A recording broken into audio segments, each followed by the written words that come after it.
Welcome back here on Prime Morning, and so many things going on in the country, and we're here to take a look at the newspapers and the reports they are making on those issues. And of course, we get to have the big conversation with the major political parties, the NPP and the NDC here in the studio. Now, let's say a big thank you to Nutri Snacks for making it possible for us to always have this conversation here on Prime Morning. The reason why Prime Morning is always on your television, and we're grateful to them. Make sure you go grab yourself one and enjoy the very best of it. It's everywhere in the market. You can find it anywhere you go. The supermarkets, the little market, the shops, the kiosks, everywhere you go. If you mention Nutri Snacks, everybody knows it because it's the best on the market right now. Very delicious and nutritious as well. The kids love it as well. So please do well to grab yourself one. Now, a bit later, I'll be taking you to Eco Park in Safari Valley, which of course many things are happening over there. There's the need for us to always take our lives closer and closer to nature, and they're providing that and even more, and you need to make sure you're also enjoying that treat. So I'll tell you more about it here on the show as we progress. And right about now, let's get into the front page of the newspapers, and when we're done, we're now getting to the very major issues that we're going to be talking about today here on the segment. Now, Daily Graphic this morning is reporting on a couple of issues. On the front page, it says UG, KNUST run on approved courses. Authorities move to rectify anomaly, and that's the front page of the Daily Graphic. Support our quest to transform economy. President Akufo-Addo to Portugal. Page 20 has got a story. You can read about it. Access Bank PLC Standard Chartered Bank sign acquisition deal, and that's also captured. Page 20 has a story on that. Now, government approves a new salary structure for JUSAG, and Parks and Gardens cries for swift help. 90% workforce near retirement. That's the front page of the Daily Graphic. Now, the back page, work progresses on Buankra Inland Port and impacting communities. Boston will continue to invest in education, and Chidatsi says so. And some story in the middle page, COVID-19 vaccination campaign launched, and also Ministry of Health commended for introduction of CHIPS CHIPS initiative, and we have Health Ministry establishes policy on provision of oxygen to facilities. That's also in the middle page of the Daily Graphic this morning. You can read about it once you grab yourself a copy, and let's see if we get a few other ones. Now, there's an opinion that is being shared over here. He's fallen from the skyscraper. I think it's a feature that you might also be interested in reading about it. Now, provide funds towards Africa's sustainable energy needs. MDFB and bank says so, and 17 defense state enterprises to be sold. That's the Daily Graphic this morning. Now, the Daily Guide is here on the front page. It also says Baumia campaign team unveiled. Sami Oku leads, and page 3 has got the story on that. You can read about it. Akusia Menu files for Adentan seed, and ADBMD endorses a Kumfi factory model. Now, refund MP aspirant money. NPP next says so, and there's got Justin Kodia captured over there. Jachi Kwesin trial resumes, and we'll be talking about this very issue as well. He's been unable to actually get that halt appealed on the whole proceedings being halted, so he can actually go about his daily duties as the MP that has been elected. But unfortunately, it doesn't seem to be working for him. But we'll take a look at that and see the way forward. Now, Republic Press says confusion rocks $2 million Sky Train job. That's also a big issue that has come up, and the former Minister for Railway has been speaking about it. Jogate has been talking about the reason why it was not able to happen at the time that they felt that feasibility study and all that could have gone on, and he's blaming COVID-19 for that as well. Now, we'll take a look at that story also here on the show. Now, fireworks in MPP as aspirants exchange break bats. And Kennedy Japan has been spotted in the video that is speaking so much about the NPP, and if they really intend to go a certain way, that would make him also come out to speak so many ills about the party, because he feels that if they want to do it clean, they have to do it clean. If they come dirty, he's also going to go on that tangent. And he's been mentioning a lot of issues. And Bafa stock brouhaha, suppliers get cash today. And so it looks like we've gotten some really good results from this entire Bafa stock situation, the picketing and all that. Looks like it's going to be paid off. Now, let's get some stories in the middle page. I have 3 children from a failed marriage, but nobody knows. Jamaica top secret. And Eric Ten Hag informs Larry Maguire he can leave Manchester United after they took the captaincy from him. Now, Shatta Wale finally reunites with his son as he jointly celebrates his July-born children. And Busta Rhymes congratulates Burna Boy for selling out stadium in New York. And that's some stories on entertainment. Let's see if we've got any other stories here. Africans have not fully tapped into regional trade, World Bank says so. And we're on course for first successful review of IMF program in November 2023. Oforiatta says so. And the refund $2 million paid for Accra SkyTrain minority demands. And Suyuni has been leading that, campaign that seeks to really bring to bear some of these issues that have come out with the SkyTrain. We'll be looking at that issue as well. Now, the publisher Obi Amwa condemns acrimony among aspirants, and Minister slams Kennedy Japan, tells him to stop acting greedy. And it's got Minister Daku Mensah, the Western Region Minister, captured over there. Baumia cut sought 400-bed Ejura Hospital. And Dr. Efria Koto speaks on agric diversification Friday.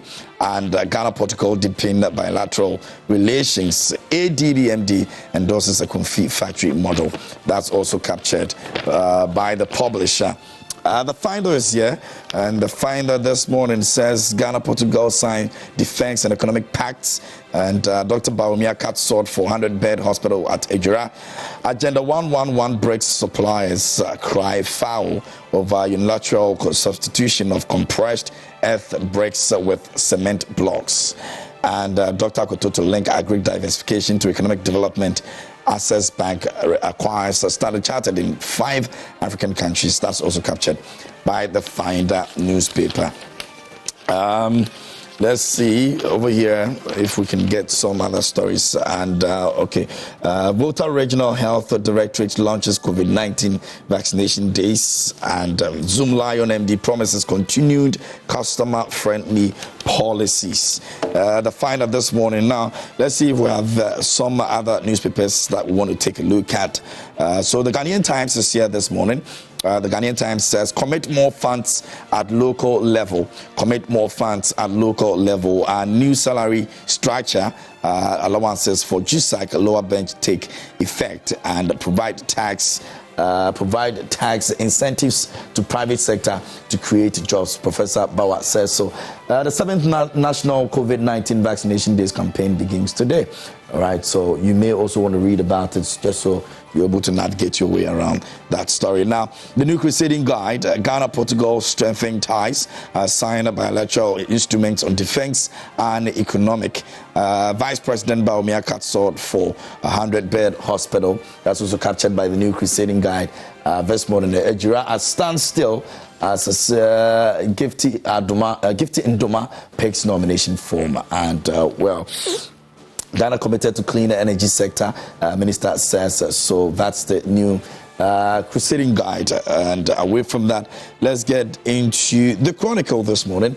The Chronicle says $16 million 100-bed hospital for Ejura, and beware, your PhD could be fake, as Legon KNUST admits to running unaccredited programs. That's the Chronicle this morning.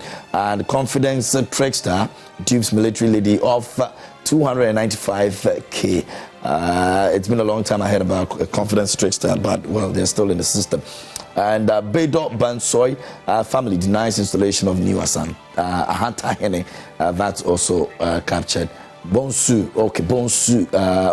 Bedo Bonsu family actually denies the installation of new Ahanta Hene. That's the Chronicle this morning. So that will be pretty much the newspapers for this morning. Okay, so let's go to Daily Analyst. Daily Analyst says Interior Minister must act swiftly. GJ fires, and we don't engage land guards to protect our lands. We spoke about this yesterday. The Ghana Police Service has debunked that report, and the Ghana Army also came through with the same as well. Now, Vice President Bawumia cut short 400-bed hospital at Ejura. That's also captured by the Daily Analyst this morning. Ghana, Portugal signed defense and economic pacts. ADBMD endorses a Kumfi factory model. That's also captured by the Daily Analyst. And those are the newspapers for this morning. And so we're going to be getting into our conversation and the major issues that have come up.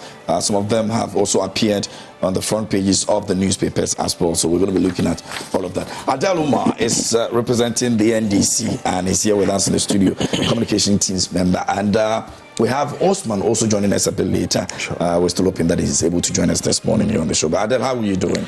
I'm good, KMJ. Exceedingly well.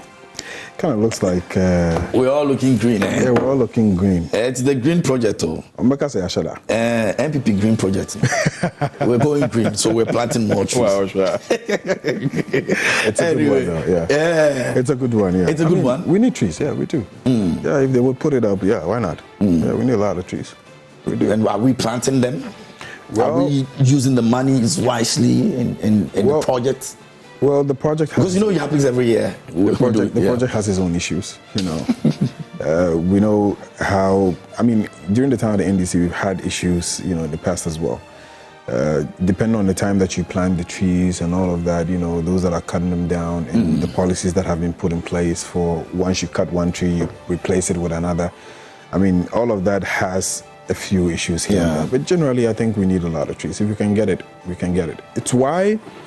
when the issues of the Kyerematen forest came, a lot of people were pretty much upset because if you take the entirety of, Greater Accra, it is one large stock of trees that we have left. Yeah. And perhaps that is what gives us the balance that we have here in Greater Accra. Once the one is gone, it's actually a mess. So we need trees. And I'm sure we don't want to get to that point. Yeah, sure. We really don't want to get to that point. Anyway, so we're starting off with the Bank of Ghana, and Dr. Addison has been speaking about some very serious issues in terms of our revenue, and he says that there's been delay about the reports. He was at the accounts committee, and he was actually telling them that there's been delay because he feels that there's some revenue loss that would incur, and that's because of the domestic debt exchange program. And so Ghana is likely going to be having a very serious loss in revenue when the report finally comes out. This is very worrying, coming from the Bank of Ghana and all that. But what do you make of it? Okay, KMJ, you see, the issues that we're basically having now are issues that have basically compounded from somewhere. It's not going to stop. You see, what the government has to understand is this. There's an amount of revenue that you get. You're taking taxes from the ports, you're taking taxes from businesses, VAT and the likes, you're taking taxes on fuel and the likes. Everything put together is what you have. Then you have responsibilities, things that you're supposed to take care of, whether you like it or not. So you're supposed to balance whatever it is that we do. Now, every year we have to get excesses in order to be able to support our budget, in order for us to be able to even pay salaries and get things done. So when you find yourself in that kind of situation, obviously your expenditure is very, very important. The reason why I'm taking you back is because if we had been careful about our expenditure, somewhere 2018, somewhere immediately after we came out from the IMF, somewhere 2018, 2019, when we went on the borrowing spree and the Euro bonds, we're just taking them, assuming we were even taking those funds and investing them in capital expenditure, then you know that by now you'd have been getting some monies back. But most of those monies went into services. Now, you forget that aside you doing that, you go on a waiver free. You just, not too long ago, we had conversations here about the issues of La Bianca, who, the lady who happens to be a member of the Council of State, who has, this cold stores. She kind of brings fish, about 40 containers every month or something that she basically brings in. and waivers. So you don't have the resources. You're giving waivers. As we speak, there's another one that is currently in Parliament, which they're asking for a waiver for. So you don't have the resources, but you're giving waivers. You're telling people, businesses who are running and making money, you're telling them it's okay for you to go without paying anything. And then then COVID comes to hit you. Automatically, because you're already not doing too well, when COVID hits, it became 2 times more painful. But even that, you still had monies, people supported you, about 30 billion, that is what we had received, from donors and the likes. That about 10 million, 12 million is what went into COVID, 18 million, we said it was for budget support. But we're still where we are. We're wasting a lot of money. So obviously, when you have to do domestic debt exchange, because you don't have, it still boils down to the same thing. It's about money. So you keep losing. You keep losing. Because you're spending monies that you don't have. And it's unacceptable. And you're losing monies that you're not supposed to lose. I know we'll come into the issues of how much monies we have lost and all that. For example, in Nalerugu, during the time of COVID, $4 million was given to a contractor to do a project. The project never started. Nobody knows what has happened to that money. You don't have the money to waste. You understand what I'm saying? There's no money to waste. So when all these monies are going waste, and then you have workers who have worked, saved up their monies, and are supposed to benefit. You see, why we save up, why every person tries to save up, is for days like this. So that when things get tough, you can have something. People who are investors, people like the despites, when they are investing in building houses and the likes, they do that so that when there are tough times, they can still be able to survive. As a nation, we have not been able to do that. We've done so much consumption as compared to doing expenses into capital expenditures. I sat here the last time and I indicated to you, KMG, if you build an airport, it pays for itself. If you build a hospital, it pays for itself. Legon Hospital will pay for itself. Ghana Maritime will pay for itself. Terminal 3 will pay for itself. The Tamale Airport, the Kumasi expansion, it will pay for itself. So when you put in monies in these kind of investments, you get something back. But once you consume, it ends there. So you see, these problems we're facing, they're not going to stop. Why did we have to even go into domestic exchange? Because of the same money issues. Because the money is not available. You need to get monies in order for you to be able to qualify for the IMF. Yeah. So of course, obviously the IMF will tell you, look, you need to sit down and relook at things. The IMF has told us we need to do something about free SHS. We have to review. There is the structure that got us the IMF money. That's what I'm saying. That's what I'm saying. But I'm saying that is that not a good thing? Because we needed to make sure the IMF money also comes in the first place. True. So what I'm saying is that we didn't have to get to that point. Because if we had managed things well. If you had managed things well, that's why I'm telling you that it is not going to end. Because you see, what you have to understand is that between now, the first tranche is in 600 million. We have between the time we received the first one to November. It's about 3-4 months away from now. To be able to qualify for the next, we must meet certain targets. Yeah. If we don't meet those targets, that second tranche is not coming. So as long as you're still in the program, this would not stop happening. You would have major issues. That is why the government is that is why the World Bank indicated, I think about 2 days ago, that we needed to actually look at our waiver policies. Because you don't, it beats my mind, KMG. It's kind of, wouldn't it be? Like, you don't have it. You need money.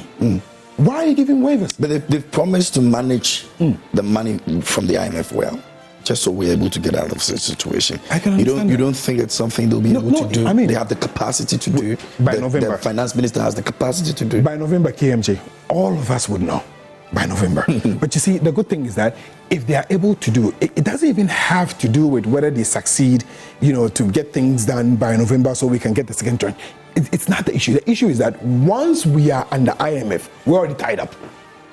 Until you finish the program. Yeah. Exactly. Until you finish the program, you don't have space. You understand what I'm saying? So once you're in the program, what it tells you is that the more you're able to mobilize, the more funds you're able to make as a state, the better for you. Perhaps you may be able to come out of the program a bit quicker. So at the time when you are under IMF and you need every peswa, why are you still giving waivers? It doesn't make sense. Here's my argument. Unless otherwise you want to tell me that the benefits from those waivers are beyond what it is that we're expecting. But in any case, you can minimize it. If you're giving companies, say, 20% waiver, 30% waiver, and you admit that we are in tougher times, you admit that we are at times that we need to do things a bit differently, it only makes sense to say, okay, we used to do 30% waiver, we used to do 20% waiver. Cut that down. Come back to maybe say 5%. Come down to maybe say 10%. The issue of the waiver we're talking about, the one that is currently in Parliament, the members of Parliament are just indicating that, look, this waiver is just way too much. So the argument is that they're making mistakes in the hole. How can you be inside the hole? You want to come out and you're still digging. How do you come out? So somebody needs to sit back and say, okay, where we have gotten to, we need to look at our waiver policies. Where we have gotten to, we need to review our free SHS. Where we have gotten to, we need to review the last person to struggle. It's not the pensioner. The last person to struggle is not the person who has invested money with the state. What happened to their money? You come, you tell me the safest place to put my money is with you, government. But then at least they have agreed to review some policies. I mean, it was part of the IMF agreement, by the way, including this free SHS. Exactly. So pretty much when all those things take place, then we know we're making headway. But I'm saying that even as we speak today, KMJ, there's a bill in Parliament. There's a proposal in Parliament to waiver. I'll check how much money. To waiver for a company so much money that you don't have. It shouldn't be in Parliament by now. We shouldn't be discussing that. You understand what I'm saying? You're basically empty. That is a place we're not supposed to be going at all. Because you already signed up onto a program and you've already agreed that you don't have the funds. They kind of forgot to know this. So why are they still moving on with that? That's what I'm saying. So I'm saying that as much as even at the point where we have gotten to, where we all say everybody has to make cuts, everybody has to adjust, Ghanaians must adjust, families are adjusting. Restructuring and all that. I am adjusting. Personally, I am adjusting. I've had to now start to feed my kids breakfast at home and then make sure that they take, I took out breakfast. So I buy snacks, from the market at wholesale, which is cheaper. And then I feed the kids at home in the morning before they go to school. So the only thing they have to eat in school is basically lunch. Because if I have to do breakfast and do snacks and do lunch all at school, it's just so much to pay for. So everybody's adjusting. All of us have come to the conclusion that we need to do something about what is going on. Why not government? Why not them? So yes, we have a problem. The Bank of Ghana is telling you we're going to have revenue shortfalls. You're in IMF. You're hoping that you're going to get out of that program. Whatever monies they're giving you. So IMF gives you 600 million. Listen to this. IMF gives you 600 million. Because you're running out of cash. You don't have money. You're willing to let go of 200 million, 100 million, 50 million. What for? So assuming you had that 100 million, that 50 million, that 200 million, IMF 600 would have taken you where? 900. Right? 800. Then you have excesses. Okay, but you're taking 600 from someone because you claim you don't have it and you're waiving some. Why? What's the point? If they are into business and they're making money in their businesses, why the waiver? Look, if you have to give them because you want to maintain the business, if you have to give them because you want people to get work, if you have to give them because you want to maintain some Ghanaians getting jobs, no problem. If the waiver is 10%, bring it down. 2%. Look, the businessman understands. This is where we are, right? Banks collapsed in this country. People were sent home to go and sit at home. Why? Because we said they couldn't meet up their minimum capital. So a lot of people lost their jobs, and there are a lot of people who haven't recovered from that time. We are at a point where all these young people are home. We are at a point where, as a nation, unemployment keeps increasing. We are at a point where we're not making enough money. Why are you still doling out cash? It doesn't make sense. So for me, I think that this thing the Bank of Ghana is basically, Addison is actually raising is something that we all need to get worried about. Because you see, what you have to understand is that you went onto a program based on a certain revenue you're making. You're making this much. Your debt to GDP, we're calculating, we're saying where you have gotten to, your debts are unsustainable. You cannot pay them. So because it's unsustainable and you cannot pay them, we would have to come in and support. Okay, Adele, you're going to go on, but let's take a quick breather, and the NPP representative will be joining us right after we're back, so we can continue with the conversation. You can send your messages to us. Our WhatsApp line is active. You can also share your thoughts and your comments, your contributions over there as well. We're back in a bit.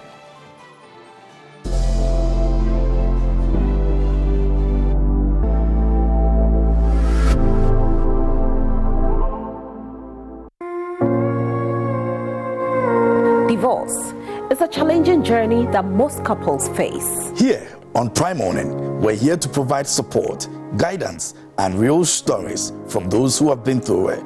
Join us in the month of July as we delve into the different aspects of divorce. We'll explore legal processes, emotional impact, and even offer coping strategies. Our goal is to empower you with knowledge and resources to go through this challenging time. And we will share testimonies from individuals who have found strength and happiness even beyond divorce. So, if you have real life experiences to share, send your details to us on our WhatsApp line 055 157 5757. You don't have to face divorce alone.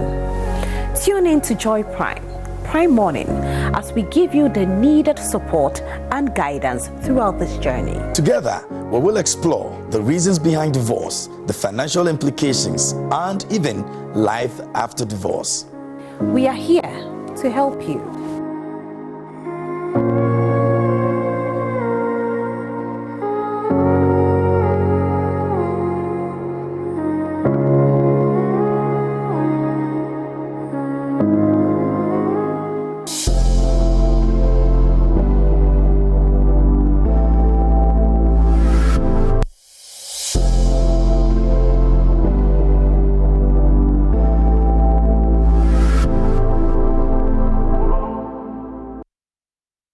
Welcome back here on Prime Morning. It's still News Flash, and we've also been joined by Osman. He's also representing the NPP. He's part of the communications team, and he's joining us this morning. Is it your first time?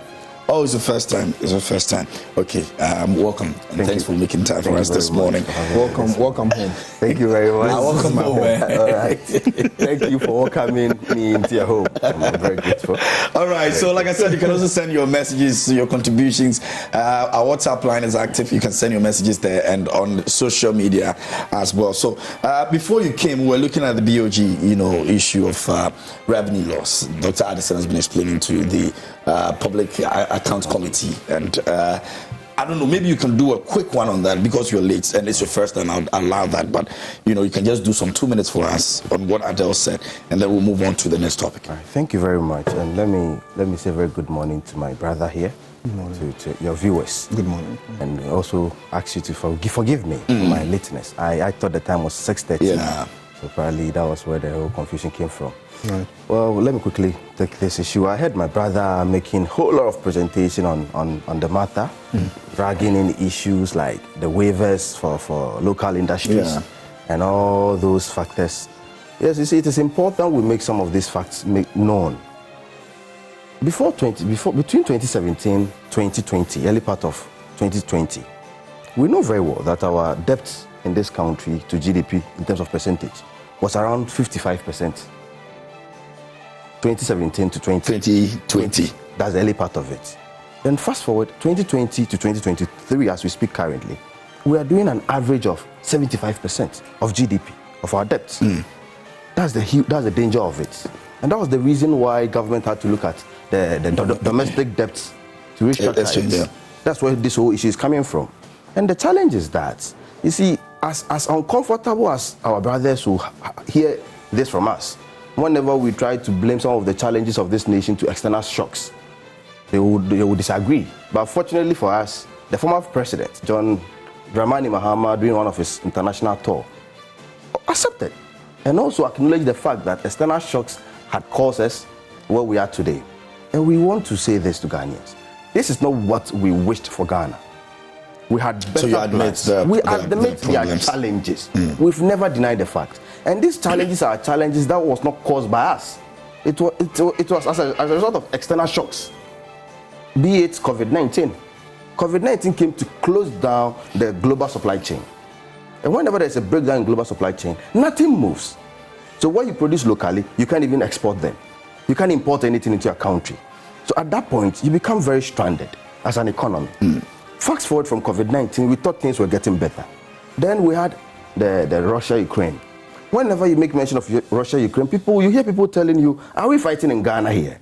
You see, they forget that. Some even believe that you benefited from COVID-19 because there were monies from donors that actually came to you, which were supposed to have been spent. Monies that are given to you as donations and trade are not the same thing. Trade is an exchange that happens between you and other countries. And with COVID-19, the major challenge we faced was the breakdown in the global supply chain. But there was some benefits. We wouldn't run away from the fact that there were some donors, which cannot equate what you lose out of trade. But with trade, you are taking something out there, you bring in something in, you pay labor for work done. And let's not forget this. During that period of lockdown and all those COVID period, you remember very well, teachers and some institutions were on break for almost a period of 8 to 9 months. Productivity were just shut down, yet they were being paid at the end of every month. All these things were cost to the nation. Free water was given, electricity was given, all these were cost to the nation. So the moment we left COVID-19, 2020, we realized that our debt stock started increasing. And as a result, where we are today. So it became important, as December 2022, government has to come up with something to deal with our domestic debts. And the concern was that if you look at our local revenue generated, 70% of them was used to service debts. 70% of local taxes were used to service debts alone. And out of that 70%, 75% of it were used to service domestic debts. 75% for domestic debt. So you could see the challenge we were facing as a country. So it became very important that government has to come up with something that could help our economy.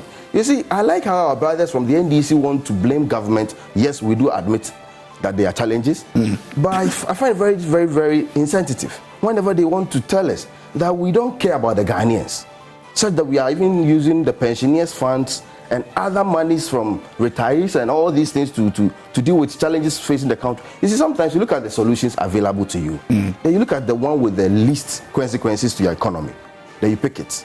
Some of the solutions, you might pick it, and in the long run, you face some backlashes. Currently, we hear the Bank of Ghana saying that there are some losses. We estimated some of these losses, revenue losses, as a result of this local domestic. Because we knew very well that if you touch these bonds, you extend their period. Bonds that were high yield have been extended to low yield now. We knew very well immediately there will be some challenges. But the objective was to restructure our loan system, our loan portfolio, that's the domestic one. We've done the external one, that's the international one. We've extended some of the periods. It is important we do that so we get some space, physical space, to have the IMF come in, inject that capital into our economy, so we can at least, as we know, we've done it before. 2016, we knew where this economy was. And in 3 years, we were able to turn things around, which I've stated here. In 2020, things were getting better before COVID-19 happened. So we are very certain that Ghanaians should exercise patience for us, because we've done it before, and we know we can do it again. But was government aware that if all these waivers and all these freebies that were given in the period of COVID-19 were given to people, there were going to be consequences? Did the government know this? You see, in times of COVID-19, these are natural disasters. Yes, but whatever it is you're giving to the people, you should know that there will be rippling effect at the end of the day. So you need to know exactly. I know very well that with this our economy. You see, as I indicated, assuming there wasn't any breakdown in the global supply chains and goods and movement were still moving up and down, with all the freebies, you could still have managed the situation.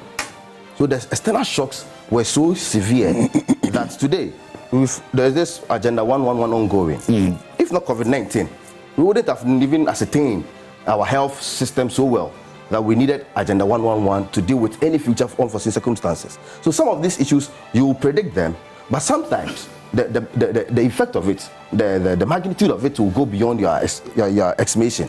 I believe this is one of those situations. And also, to talk of waivers for local industries in times like this, you see, in as much as we are facing challenges, does not mean we should also look at some of the important factors that will contribute to our economy.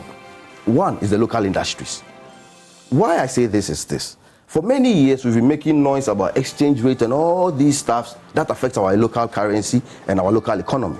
Not also forgetting that one of the most important things is local productivity. Whenever there's a reduction in local productivity, we tend to import more finished goods. That's the situation. And in those instances, you pay more for exchange rates. whenever you have to import in more finished goods and export raw materials. So that's where the situation is. So it is important, in as much as we admit there are challenges, local industries also need to be taken care of, because with their productivity, then our economy will take shape. That's why the wisdom of it is that give them some of these waivers, allow them to bring in their primary products so that they can process them into probably finished products to enable us have some local economy that we can all stand on. You see, COVID-19 and Russia and what is happening currently is a test case for every country globally. So let's not isolate the situations just to suit our own interest at one point in time, where we will have to cover up some of the issues and make it look like it is probably this government that is insensitive about the concerns of Ghanaians. We do admit, we campaigned, Ghanaians voted for us in 2016, we campaigned on our promises in 2020, Ghanaians renewed our mandate, meaning we have a responsibility, which we do admit and accept. That as a government, we need to perform our responsibilities to the good people of this country. Okay. At this moment, we know times are hard. We've admitted it on several occasions. We don't need our brothers from the NDC to tell us that times are hard, so we need to sit up. We've already started taking up our responsibilities. We've tightened our seat belts. We're only asking Ghanaians that we have 1 year, 6 months to the next elections. We are doing everything in our power to ensure that by the end of this year, there will be some improvements in the systems, such that Ghanaians will feel that, well, now we can see the improvements in our lives, individual lives. Because the most important thing is that if you as an individual, you don't see the improvement in your life, collectively there is nothing done. So as an individual, you begin to see that at this point, I believe that there is this improvement, there's this financial relief. At least I can sit back and say, with the challenges I've gone through within these 2-3 years, things are better now. Okay. I think that is where we need to get to. Okay. But with the general economy, things have started taking shape. These losses were expected.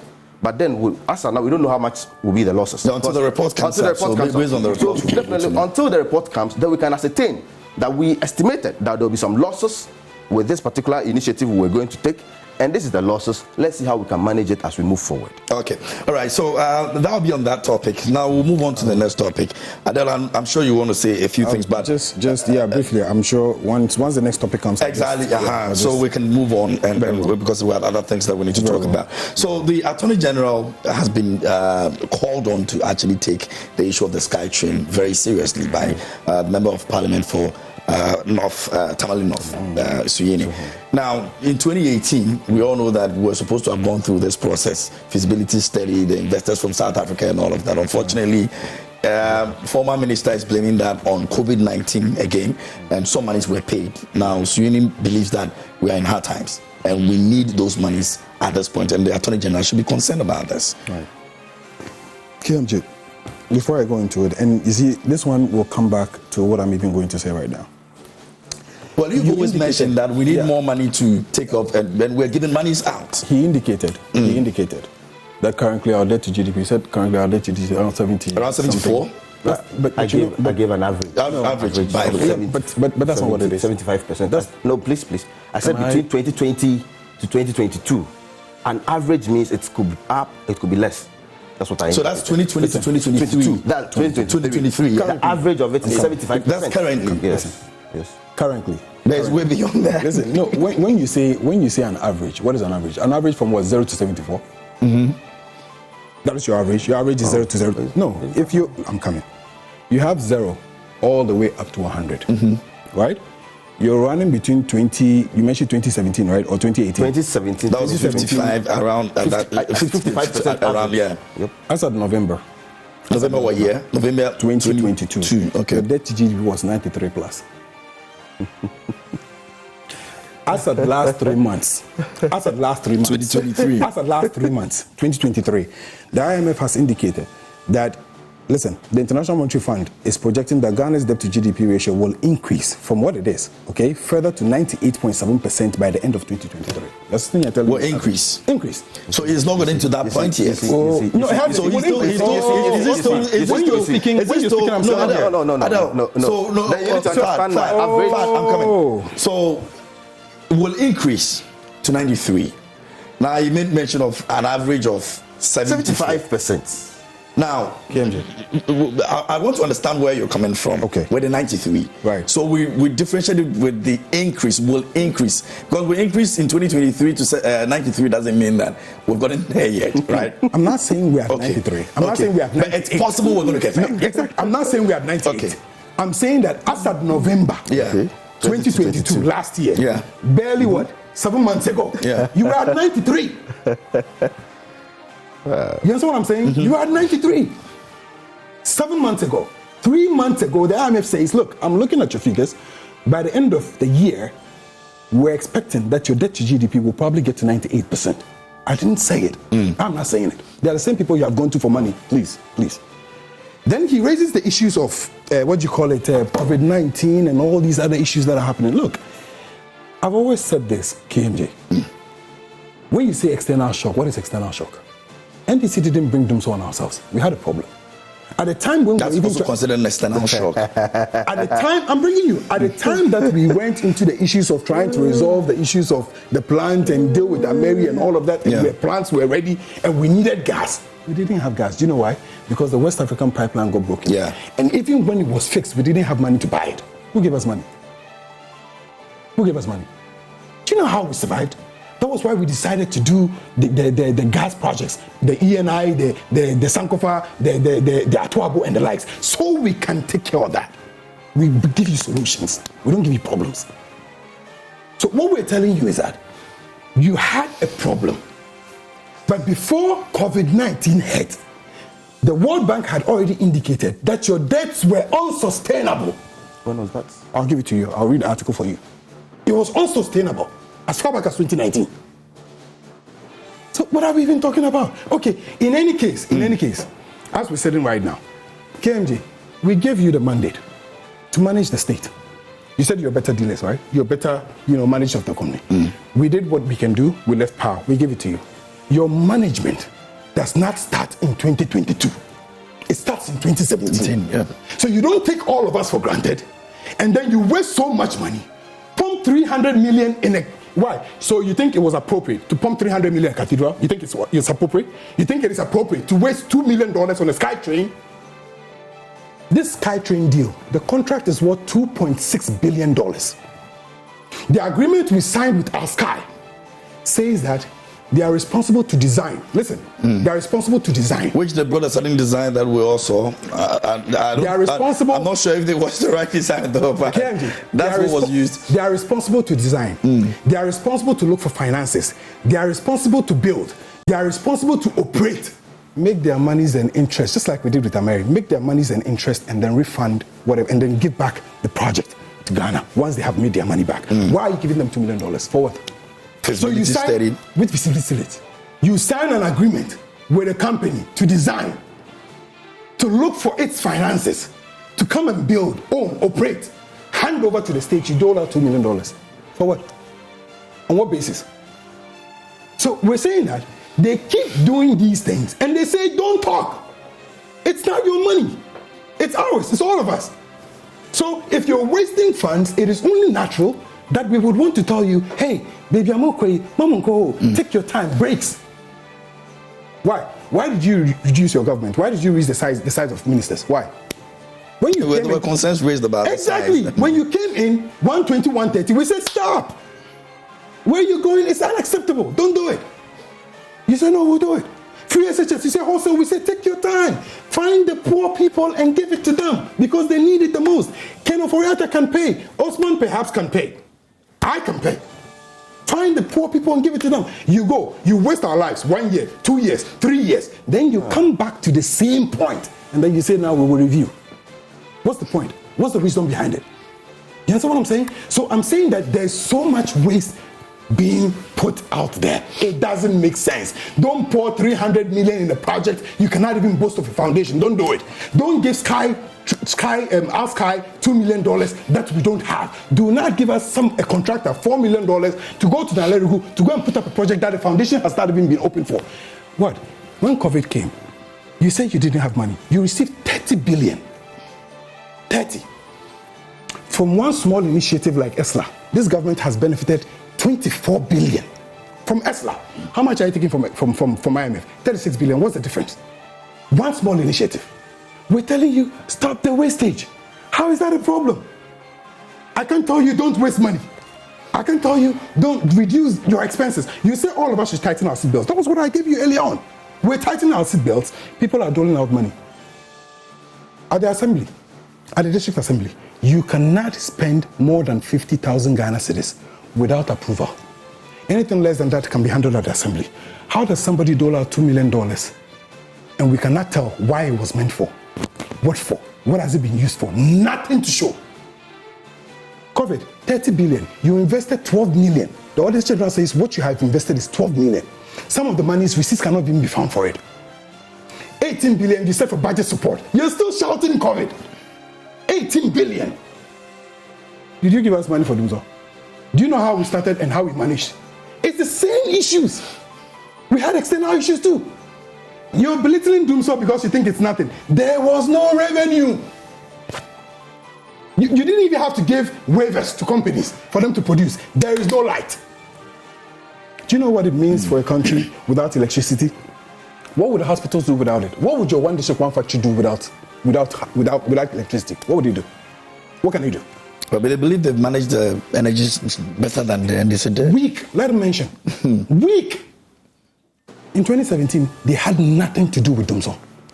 When they came to power, it was resolved. Why? What did you do? You did Atuabo. You gave us ENI. You gave us ESLA. ESLA was supposed to be that one thing that helps you to solve your energy issues. That was the idea.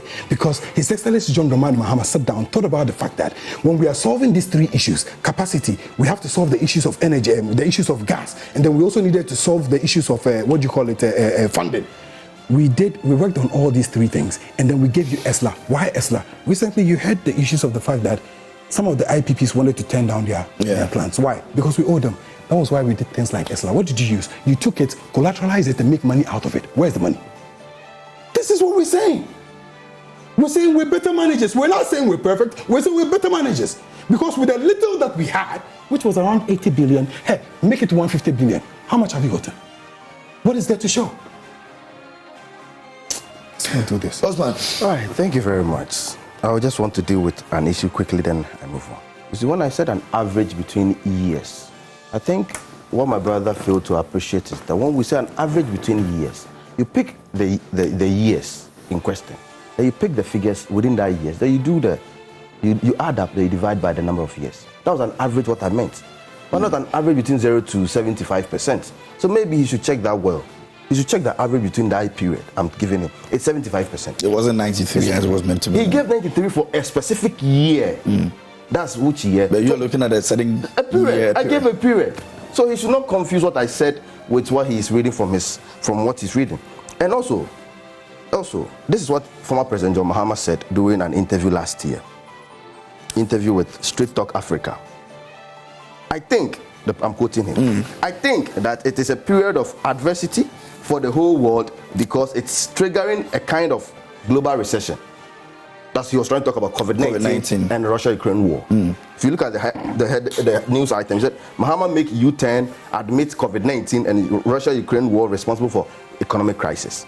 See, we all know what is happening. But for political reasons, and we know why we are here this morning. Speak for my party, speak for your party. That's the agenda why we are here. So sometimes we try to... But the collective effort is to make sure that we all progressively move as a country. We admit, you see, we admit the challenges. I get it. You get it. We admit that there are challenges. But we're making way to deal with the challenges. But not also to say that we are throwing away money. I don't think anybody will want to wake up in the morning and tell you that I have challenges home and still go out there and throw away money. Nobody would do that. There are challenges and there are situations, especially with this $2 million situation that my brother has been laying emphasis on. See, we all knew, or we all were looking for solutions to the traffic in Accra. It's one of the biggest challenges in Accra, traffic. So productivity in Accra is very low. You leave home for work, by 9 you've not gotten to workplace yet. You close from work 5, you get home by 10. How do you wake up the following morning and get back to work? So in the long term, or in the long run, it had effect on productivity. So government felt like, let's have solutions to deal with the challenges of traffic in Accra.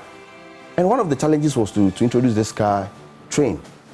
Yes, whoever instructed the payment, I've heard the former minister for railways indicating that he never instructed payment for that particular project.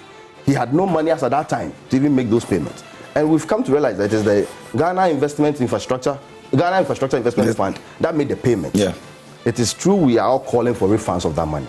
We all support the call for it because we are at the crossroad. Ghana needs money to take care of its needs.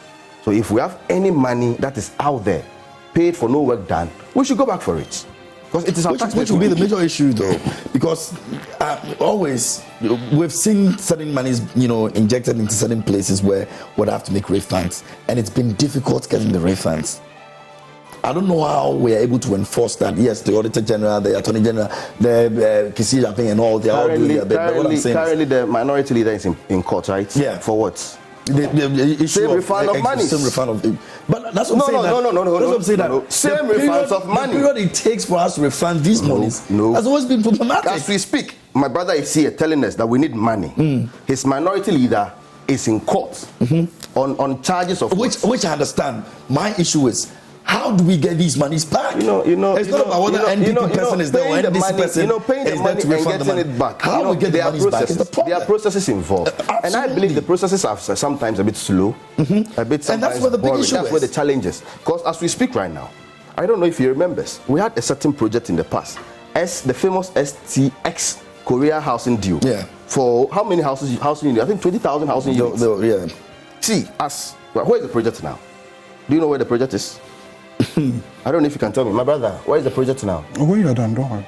See, as we speak, we invested close to $300 million into that project. And now it's a ghost project. We don't know where the project is. So if we are looking for our monies, let's pick a piece of paper, go back into the past. Let's all because we need the money now. If the NDC didn't do it, does it mean the NPP should also follow the same? No, we are not saying. See, this issue came up last year. This $2 million issue came up last year in the Auditor General's report, where the Ghana Infrastructure Investment Fund gave a release on this matter. So this is an issue in the past. The monies have not been recovered yet. So I believe it's a process government has to take to retrieve all these monies. But to blow at this point in time, knowing where we're heading towards elections, and what surprises some of us is how they managed to smuggle in the name of Dr. Mahmoud Bawumia.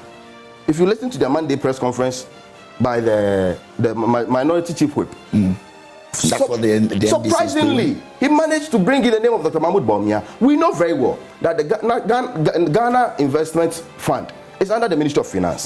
So if anything at all, who do we call to answer questions? Ken. You see, so sometimes you wonder if this is a genuine concern to them. As to the Ghanaian people. Dr. Bawumia is the vice president of the country. So at what capacity? Not necessarily in what capacity do you directly involve in the issues of finance? Knowing very well that there's a finance minister who has to instruct, because it is true that even at the assembly level, you can't go beyond 50,000 Ghana cedi without prior approval. So the question is, who pays $2 million without any approval? Who does that? We shouldn't do. We should depoliticize it. Then deal with the situation. If it's a criminal matter, let's deal with it as a criminal matter. Whoever found culpable is being sentenced or prosecuted for his actions. But the moment we bring in the politics aspect of it, you have to force the other side to also put up a political defense to such matters, which is not good for our democracy. And it has been the situation like this since we started this Fourth Republic. Whenever you find a criminal out there, forgive my word, quickly I join a political party, then I have a political party to come to my defense. And we'll keep doing this to ourselves, and we'll keep blaming each other once we know very well the problem is that we politicize everything and allow the political influence to cover it up. So let's deal with the situation. If it's a finance minister, let's come to Parliament. Honorable Finance Minister, we've seen this in the Auditor General's report, that $2 million has been paid for no work done. Why? Who authorized it? Because no money can be paid without your consent. Are you aware of this payment? How did you authorize the payment? What convinced you to make this payment? But why is the SP not taking up this ever since he started his mandate? Well, with the SP, well, because this was in 2018.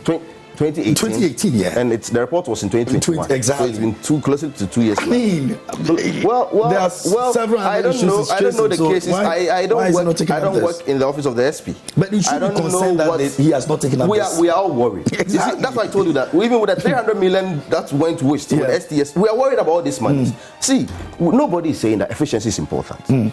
If you're managing an economy, you need to be efficient with your resources. Because one thing is that you have scarce resources with unlimited needs. So how well you manage your resources, it will determine how you deal with your needs.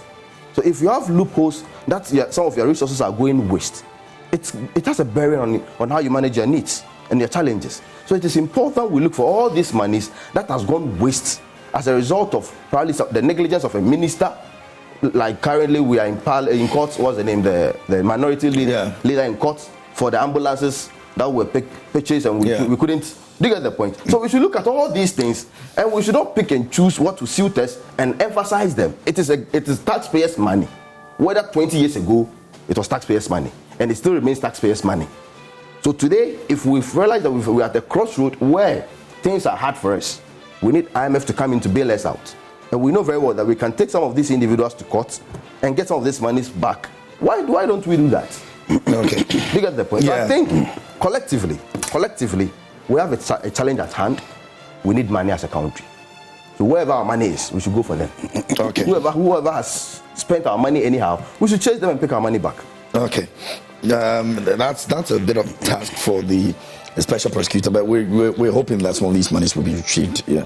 Adele, before we move on to Alan Kyerematen, he spoke about the fact that he's been there, he's done that. He actually stepped down and even made sacrifices for the president Akufo-Addo in 2007, and he thinks that this is the time for him to take the mandate as the president. Interesting topic, and I have a few things to say about that. But you see, I have in my hands the International Development Association, International Monetary Fund, Ghana, Joint World Bank IMF Debt Sustainability Analysis. This is December 2019. He asks, where's that? December 2019. World Bank's platform. You can go to World Bank's platform and check it. Prepared jointly by the staffs of the International Development Association, IDA, and the International Monetary Fund, IMF, approved by Marcelo Astava, IDA, and then Dominic Dacerra, IMF, and Mark Flanagan, IMF. Ghana, Joint Bank Fund Debt Sustainability. Risk of external debt distress, high. I didn't say it. Risk of external debt distress, high. It says overall risk of debt distress. Overall risk of debt distress is high. Granularity in the risk rating, sustainable. 2019. I didn't say it. Oh, my brother. Please, when you're speaking, I'm here. Osman, I'm telling you something. Listen, I'm saying that as far back as 2019, it was a joint work that was done. IDA, IMF, the government of Ghana, together, they had come to an agreement as far back as 2019 that where you are headed is risky. Why? Into my issues. I sat here. I'm coming. You're making it look like Osman. Don't do that. Out of respect. Listen, Osman. Go to me well. And do with the issues I've brought. You raised you said I give an average of issues, and you are trying to disclaim that. Are you listening? So Osman, when you're speaking, I'm sitting here no, it's unacceptable. Don't do this. Write it down. Don't do this. It's unacceptable. I'm saying that. Going back to this issue. You said COVID is the reason why we are where we are, and I said that is not true. I said that even before COVID, you had risk. There were major issues. Why? Because your debt was not sustainable. The amount of money you were borrowing and where you were putting the money was high. So the high risk was in 2019. 2019. Don't even go into before COVID. And that was why when COVID hit you, you got to where you got to. That's why we are where we are. Because if your risk, your debts were not unsustainable, you wouldn't have had this. But from 2016 to 2019, yes. 2019 to 2020 is quite a close call.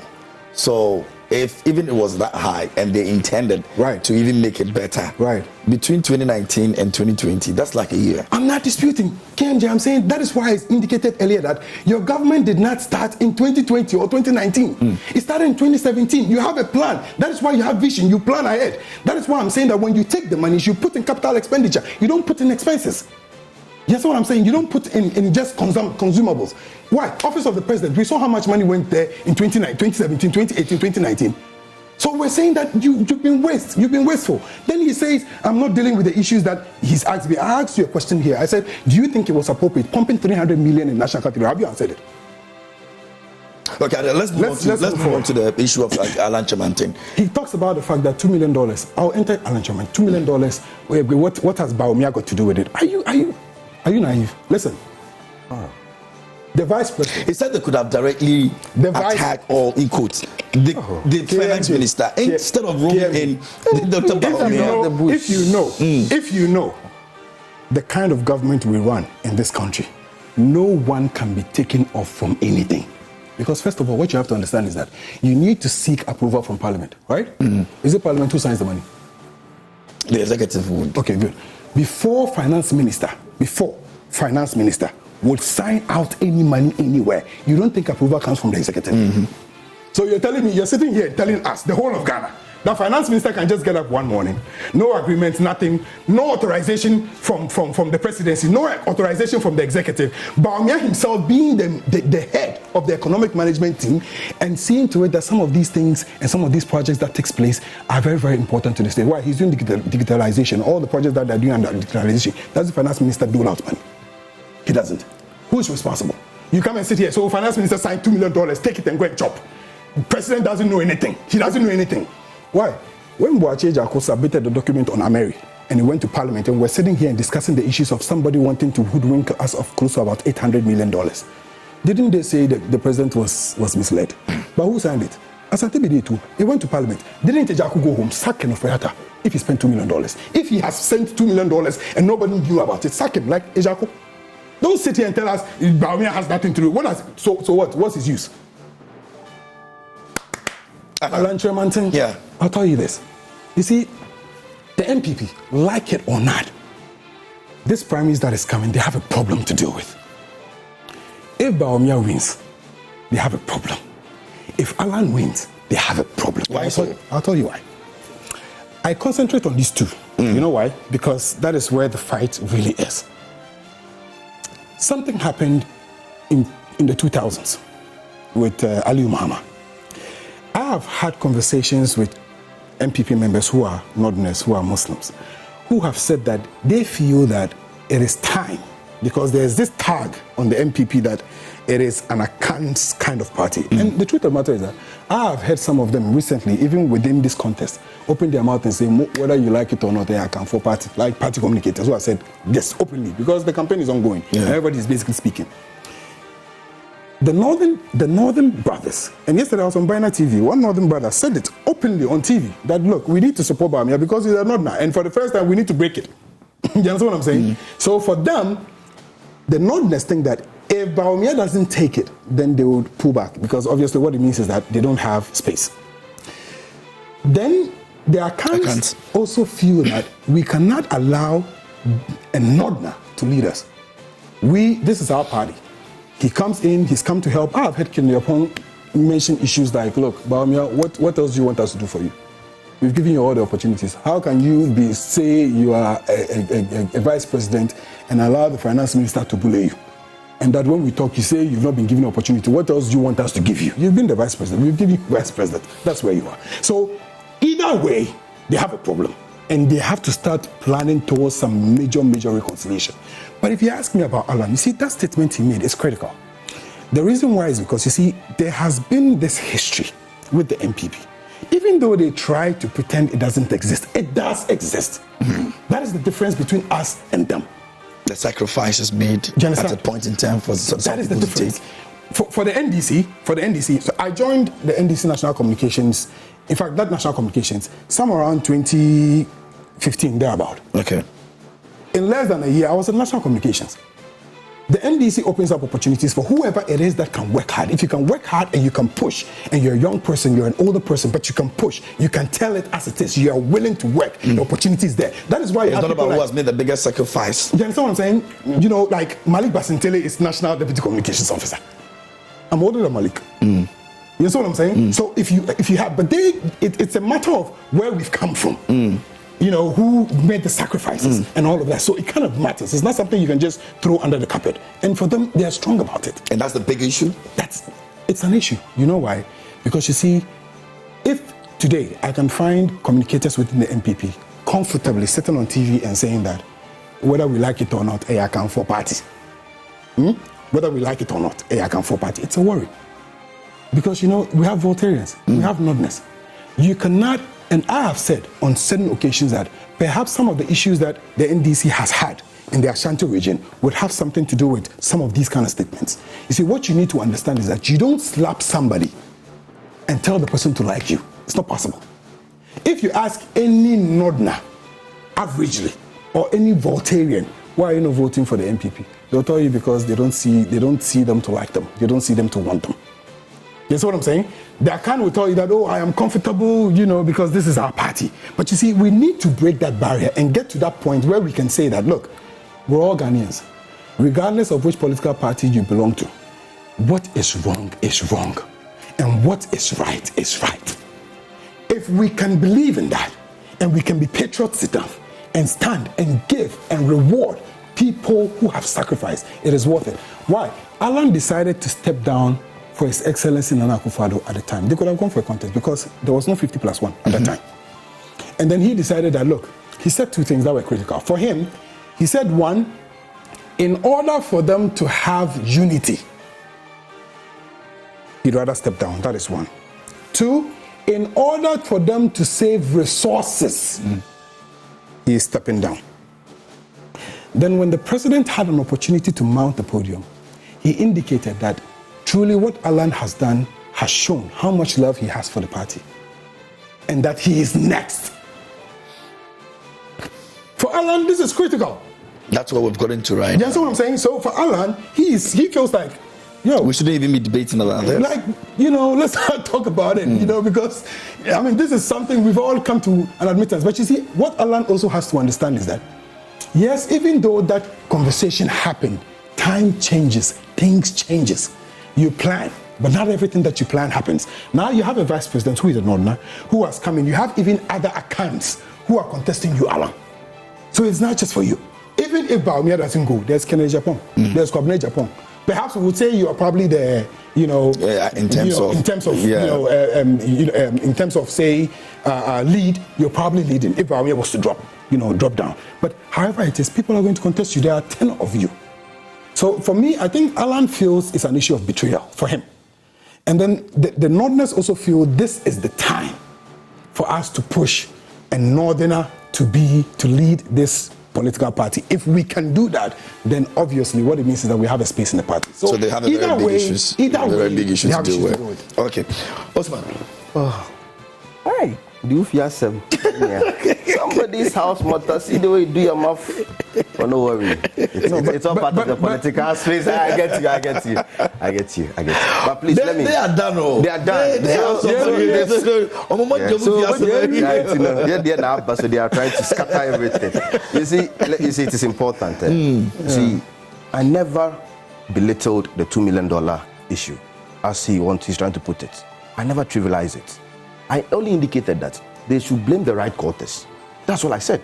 So I'm not trying to, so as he took it as if I'm trying to trivialize the $2 million issue at this particular moment. No, nobody will do that. Thank you. Please. Thank you. Far from that. The issue had to deal with Ken or deal with whoever is responsible. There's an institution, there's a government agency that instructed the payments. We know them.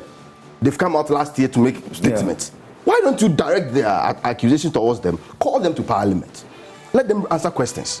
Than to use these political strategies. You bring in Dr. Mahmoud Baumia just because he's going for an election. So you want to use everything. And see how the minority chief whip even addressed him. That he's not a strategist.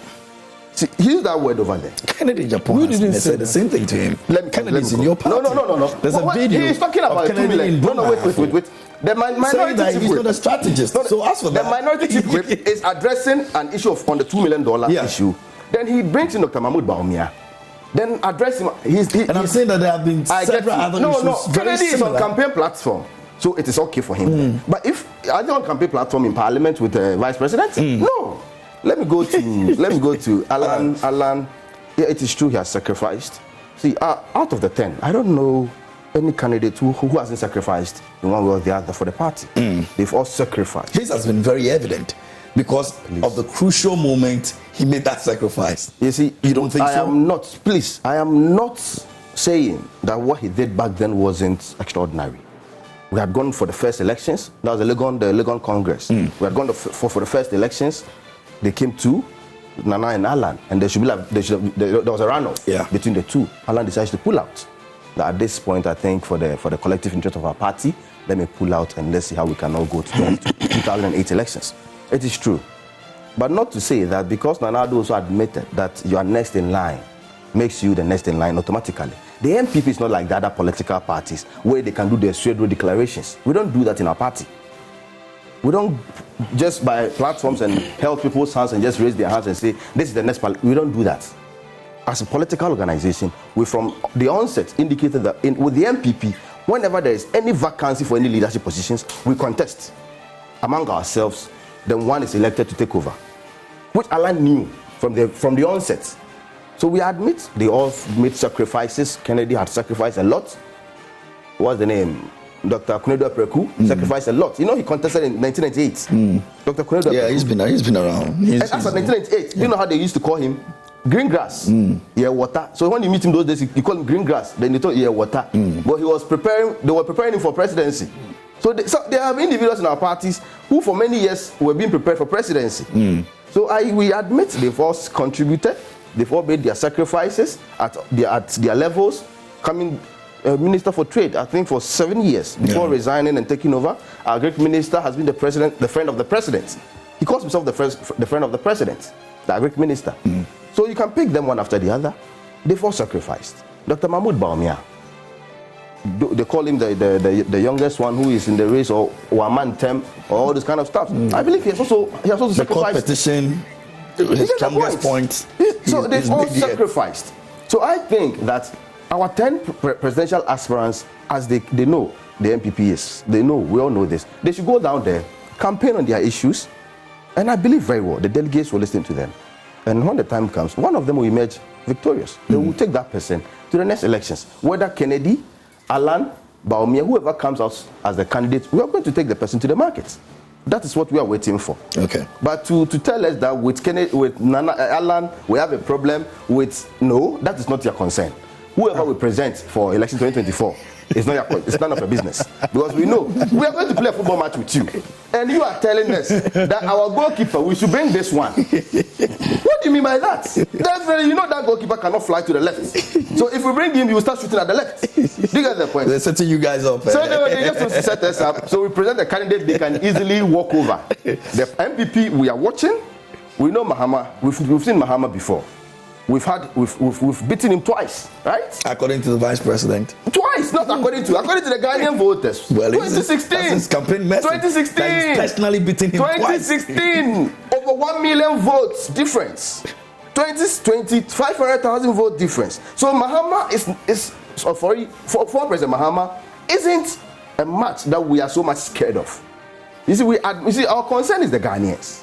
We know there are challenges. So we are trying to do everything to salvage the situations at hand, such that by 2024, we can tell Ghanaians that you voted for us, we did our part, we were faced with challenges. But for Mahama and the MPP who comes in, isn't much that we are much worried about. Alan is a very fine gentleman.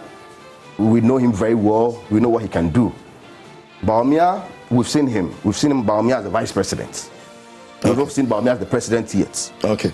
So the challenge is that Bawumia as the vice president is part of the situations at hand. We do admit he's part of the government. We do admit he's head of the economic management team. Payment like the $2 million cannot be made without his consent, which we don't really see. Okay. Because some of this is a day-to-day running of the government. It's somebody who is at the Ministry of Finance who deals all these issues. And we have to look at those people. Instead of... Bawumia has done his part. Kennedy has been a member of parliament for many years. We know what he can do and what he cannot do. Looking at Dr. Apreku, he has been with ECOWAS all these years, working so well to ensure trade in the African sub-region here. We've seen Adenimo, right? And we've seen all what they can do. But I believe the delegates out there elect who can help us to break the eight. Because breaking the eight is not just a lip service. It's not a political gimmick. We're just making noise or a slogan we just want to scream out there. We are determined because we believe very well that if Ghanaians give us 4 more years, there are things we can turn around. For more to do more. Daniel Akpaliok says that today the NPP government will at least understand that slogans and economic theories are not a panacea to economic crisis. With all their slogans and economic theories, the economy has broken beyond repairs. Instead of government to accept their colossal failure and take responsibility, they tend to blame everything on external factors. For things to work well, President Akufo-Addo and Bawumia must go. The incompetence of this government is simply unimaginable. Worst of it all is when they come on national television and still try to defend this mess and absolute failure. Daniel Akpaliok from Sunday Mat sent in that one.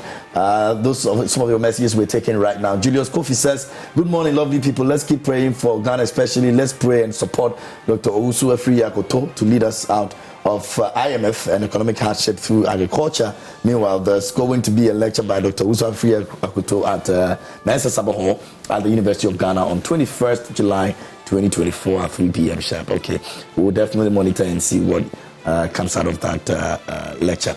This one says, Aaron Vavako says, good morning to you. Ghana is noted or is among one of the most peaceful countries in the African continent, and our hospitality nature is number one, I believe so. My point is that let us do anything possible to smoke the peace pipe and do away with the war drum. The Boko land should be seen as one of the most peaceful lands within our jurisdiction, and no tribe should see each other as the most superior to the other, because we are all one before the Creator. Love, not hate. I like that. I like that. These are some of the messages we want to see in the morning. Do we have another one? Okay, we don't have any. Okay, so in that case, that's going to be our time for this morning here on this very segment here. Please let me not go. My kid sister today happens to be her birthday. All right. Hannatu Osman. And one interestingly, there are two. One is my cousin. She's also Hannatu Ahmed. Oh. And they all have the same. They have the same name. They were named after my grandmother. Okay. Named after my grandmother.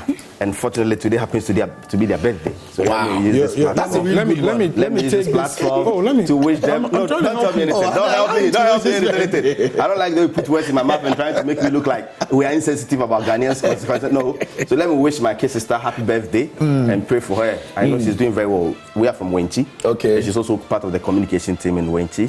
She's doing very well. Awesome. I wish her well. And I pray that whatever they fear, God should protect them from and bless them very well. Me pay catch on. How you feel? You see that? Then we show you. If they want pictures about anyone, you can bring their pictures. We'll do that. We'll put it on the screen. Send their pictures to us. Yeah, we have a birthday segment, so we'll do that for them. This one, she sent me a message that, "Fat, today's my birthday." I was like, "Don't." Oh no, we'll do it. We'll do it nicely. So send their pictures to us. I'm happy. We'll even celebrate them better, So yeah. But many thanks to you for coming. Make Thank you very much.